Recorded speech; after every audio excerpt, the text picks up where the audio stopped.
itu ada dua penyebab yang bisa membenarkan keputusan itu, aroma politik dan juga aroma penyembuhan. Profesional, Gitu. ya. Tapi sebagai satu tindakan politik tidak bagus, soalnya barang siapa melancarkan PSBB ini punya start cepat untuk Pilpres 2024. Walaupun belum tentu akan ada momentum cukup deras antara sekarang sampai 2024, siapa tahu ya. Jangan lupa like, komen, dan subscribe, komen. like, subscribe, komen. Di akun YouTube Perspektif Wimar, karena Anda akan mendapatkan perspektif yang menarik di luar bayangan Anda mungkin, dari idola kita Wimar Witular.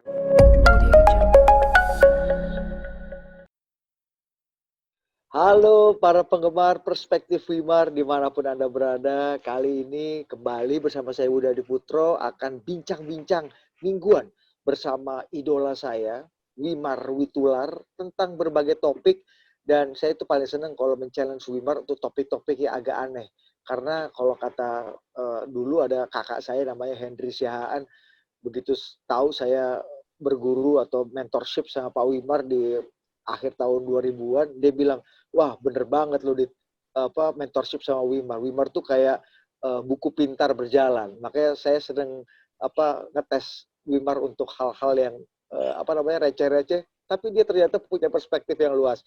Dan sekarang udah ada Wimar Witular di samping saya. Wewe, apa kabar Wewe? Gak bisa ngomong, saya kalau udah dipuji Didit udah ada. Walaupun saya tahu pujian itu sedikit gombal, tapi menyenangkan dengarnya. Tapi bener Wewe. Nah, banyak orang yang bilang Wewe itu kan tahu macam-macam. Bahkan dulu pernah bikin buku Talk About Nothing, A Book About Nothing. Kadang-kadang Wewe suka bilang bahwa yang sesuatu yang nothing itu justru yang penting. Gimana Wewe? Iya, dan orang yang kelihatannya nothing itu paling berperan. Jadi kita harus perhatikan semua orang. Satu saat mereka akan tampil. Oke, misalnya teman saya Sukiman gitu ya, yang sering naik sepeda. Saya juga lagi mikir nama itu. Sukiman itu salah satu wujud manifestasi itu ya. Iya, dan dia itu pembawa kehidupan goes ya. Jadi goes di sana sini nggak jelas hidup matinya, tapi di tangan Sukiman itu sudah hidup. Ya, meskipun Sukiman jarang pakai masker sehingga membuat Gubernur Anies kemarin memutuskan ini. Coba kita lihat dulu informasi pertama. Ya. Ini salah satunya Sukiman yang menyumbang angka COVID. Nah, Anies tarik rem darurat DKI, PSBB akan balik lagi seperti awal corona. Jadi karena katanya kalau kondisinya seperti ini 17 September nanti kita rumah sakit udah penuh macam-macam, akhirnya Gubernur Anies memutuskan untuk angkat rem darurat, kita kembali ke PSBB di awal masa pandemi. Komentar Wewe. Ya, ini sekarang jadi topik perdebatan politik yang ramai. Tapi kalau mengenai materinya barangkali orang itu sederhana aja. Ada yang pro PSBB dijalankan, ada yang tidak. Ada yang pro tancap gas ekonomi, ada yang tidak. Jadi rada nggak jelas mengikutinya. Kalau dari materinya menurut saya sih, ya PSBB itu bagus lah. Lepas dari siapa yang menjalankannya. Tapi PSBB tanpa koordinasi, PSBB tanpa follow up, tentu nggak ada gunanya. Gitu. Oke, apa yang Wewe maksud dengan PSBB tanpa koordinasi dan tanpa follow up? Apakah PSBB yang dicanangkan oleh Gubernur Anies yang rem darurat ini berpotensi menuju ke sana atau sudah persiapannya? Enggak, pada saat ini saja orang sudah protes bahwa PSBB ini dijalankan tanpa koordinasi pemerintah pusat kan. Misalnya wakil gubernur DKI sendiri mengatakan begitu, bahkan dia minta Anies turun. Terus ada lagi Erlangga Hartarto, ada lagi Puan Maharani mengatakan Jokowi tidak dikonsultasi dalam perpanjangan PSBB. Sebaliknya ada yang bilang, habis Jokowinya juga nggak pernah ngomong apa-apa gitu. Jadi kacau. Leadership di bidang PSBB ini, di bidang COVID ini, memang tidak ada. Seperti pernah ditanyakan beberapa bulan yang lalu oleh Detikom. Tapi saya nggak mau jawab. Saya pikir Detikom biasalah cari-cari isu. Padahal kalau dilihat, iya tuh. Ya, Jokowi padahal itu, Detikom yang mengkritik Anies juga nih agak kenceng belakangan ini ya. Berarti Detikom juga salah. Oke, dalam perspektif Himar pokoknya salah detik aja. Tapi bener kata WWW, ada problem baru. Misalnya Pak Erlangga tuh sempat protes dengan PSBB yang Pak Anies karena ini bisa membuat kontraksi ekonomi. Bahkan IHSG sudah turun 5%. Nih Erlangga sebut IHSG drop karena Anies melakukan PSBB total. Turun 5% KTW. Bahkan bursa sampai disuspend atau disuspend 1 hari karena terlalu anjlok kemarin. Gimana menurut komentar saya Wimar? sih, kalau ada drop 5% tuh karena Anies jadi gubernur kali ya. Kalau dia nggak jadi gubernur, memang Subjektif itu, banget sih. ya menurut saya kan, kebebasan bicara. Boleh. Nggak, tapi gimana itu langsung terdampak, maksudku ekonomi langsung meresponnya dengan cukup jelek. Pemerintah pusat kayaknya kok punya resistensi. Apakah ini memang keputusan yang meritokratis gitu, maksudnya keputusan kebijakan publik, atau ini lebih kental aroma politik kalau menurut gue? Itu ada 2 penyebab yang bisa membenarkan keputusan itu, aroma politik dan juga aroma penyembuhan. Profesional, Gitu. ya. Kalau dilihat dari medikalnya, ya bagus lah. Orang udah nggak ketolongan pada wafat itu, korban-korban rumah sakit udah penuh. Jadi itu bagus saja sebagai satu tindakan. Tapi sebagai satu tindakan politik tidak bagus, soalnya barang siapa melancarkan PSBB ini punya start cepat untuk Pilpres 2024. Walaupun belum tentu akan ada momentum cukup deras antara sekarang sampai 2024, siapa tahu ya. Oke, momentum politik memang jadi kunci juga untuk para kepala daerah ini juga berebut panggung ya karena ini kan investasi politik di 2024. Tapi ini banyak juga yang ngebet jadi kepala daerah, tapi masalahnya mereka tuh banyak yang terkena COVID-19. Nah, nih sehingga KPU-nya resah. KPU 37 bakal calon kepala daerah positif corona. Ini Banyak orang-orang kali 37. Oh, bakal calon ya. Bakal calon. Ini dari 600 sekian yang mendaftar ke KPU di seluruh Indonesia, 37 diantaranya positif corona dan mereka datang sendiri ke kantor KPU. Jadi ada yang memasukkan dalam ini ya dalam keterangannya ada yang memasukkan surat, ada yang bilang enggak kok sehat-sehat, ternyata begitu dicek lagi positif, ada yang pura-pura nggak bawa surat swabnya segala macam. Jadi ini merugikan banyak orang. Menurut Wewe gimana, Wewe?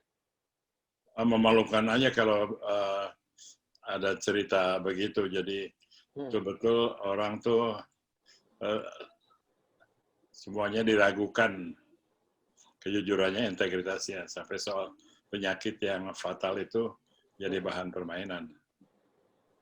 Betul, karena mereka pengen orang sakit ya sakit, jangan ikut pemilu dong ya.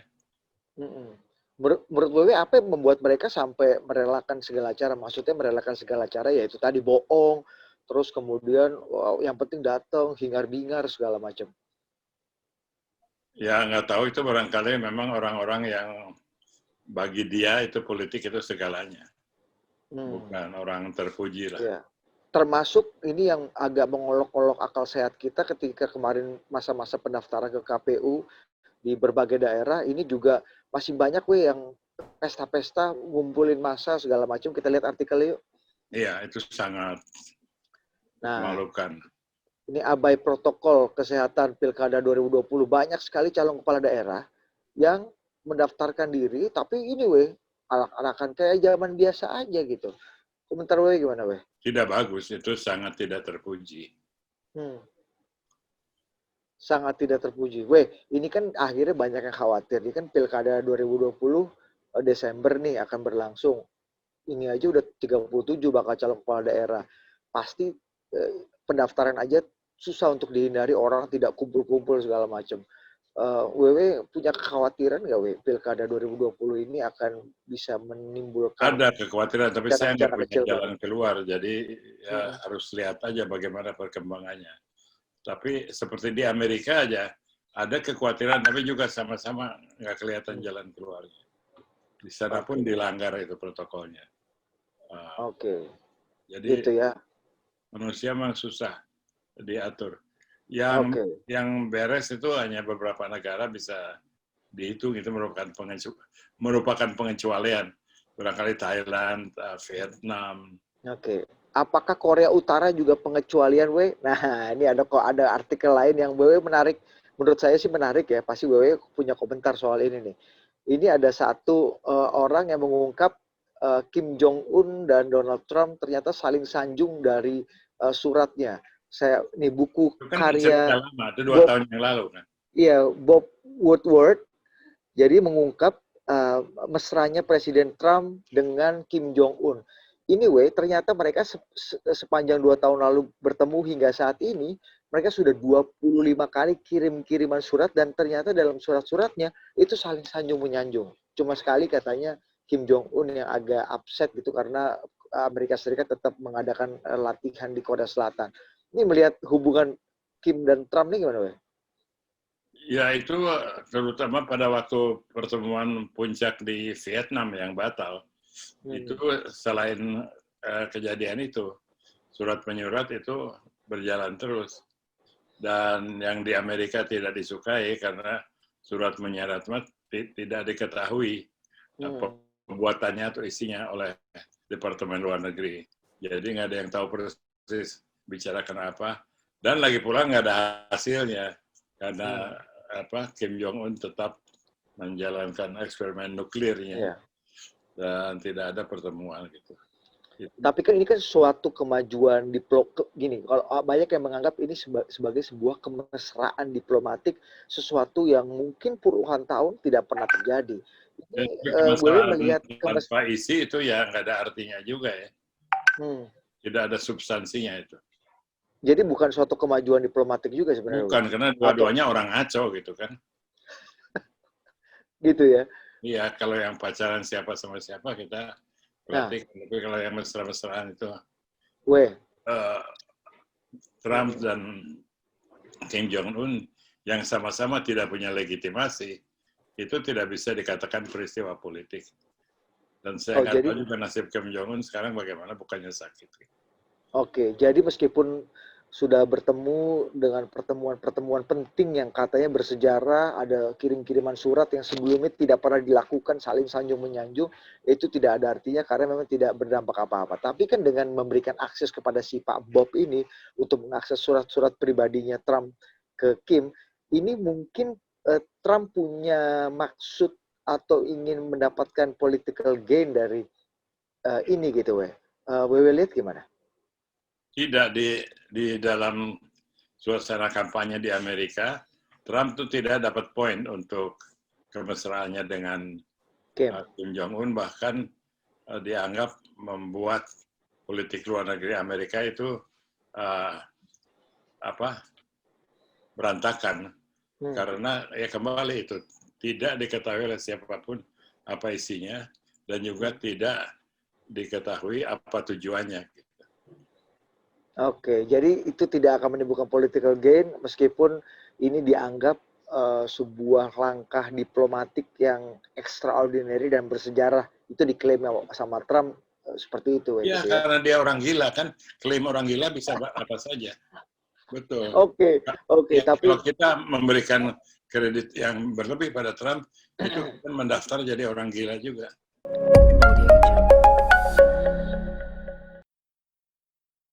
Oke, apakah WW akan memberikan kredit untuk 3 orang yang akan kita komentari di sesi tokoh pada minggu ini? Pasti. Saya akan minta WW untuk berkomentar tentang calon yang atau orang pertama.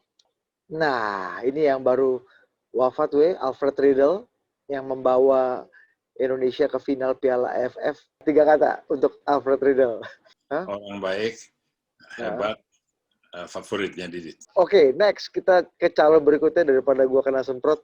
Next, ini pasti Wewe punya kesan yang cukup baik tentang orang ini. Punya dong. Nah, Pak Yakub, gimana Cerita sedikit dong soal Pak Yakub. Saya tidak kenal pribadi, tapi dia jelas seorang raksasa dalam sejarah pers Indonesia. Apalagi Kompasnya lahir bersama Orde Baru, bukan koran Orde Baru, tapi lahir bersama matinya Orde Lama. Dan dia orang baik, orang berhasil, secara material juga kaya, hebat lah pokoknya. Ya. Oke, 3 kata untuk almarhum Pak Yakub. Yakub utama, pujaan pers dan pemuda Indonesia. Mantap, almarhum Pak Yakub. Yang ketiga, Wewe juga pasti punya kesan tentang orang ini karena orang ini baru saja tadi kan kita ngomongin pilkada nih, Wewe. Jangan yang Ini orang meninggal lagi ini dong. yang mencalonkan jadi calon wakil wali kota Tangerang Selatan. Rahayu Saraswati, Yoyo Hadi. Wih, di Paten. Ini Wewe pernah sama-sama dia kan di acara TV show. Mbak Saras nih mencalonkan diri jadi wakil wali kota Tangerang Selatan. Komentar Wewe soal Saras gimana? Terlalu dekat untuk dikomentari. Oke. 3 kata? Ngapain sih Saras gitu ya. Gitu aja. Kata. Oh, oke. Tapi hebatnya kita mau apresiasi Mbak Saras ini kemarin di luar aktivitas politiknya dia sempat melawan harassment dari inilah tokoh politik dan itu tentang yang mengomentari tentang fisiknya dia ketika sedang berolahraga dan itu dijadikan bercandaan yang menurut beliau dan menurut banyak orang berakal sehat itu menghina Oke, Wewe, pesan untuk netizen terakhir. Netizen makin hati-hatilah tapi makin aktiflah menggunakan senjata kamu karena itu semakin kuat sosial media itu semakin kuat. Mungkin mau pesan juga buat teman-teman kita kayak Sukiman gitu yang sering main sepeda tapi nggak pernah pakai masker gitu gimana? Mudah-mudahan PSBB ini ketentuannya tidak membatasi ruang gerak raja-raja goes karena goes itu penting. Oke. Terima kasih Wewe, sampai jumpa di Perspektif Wimar minggu depan. Bye-bye, bye-bye, bye-bye.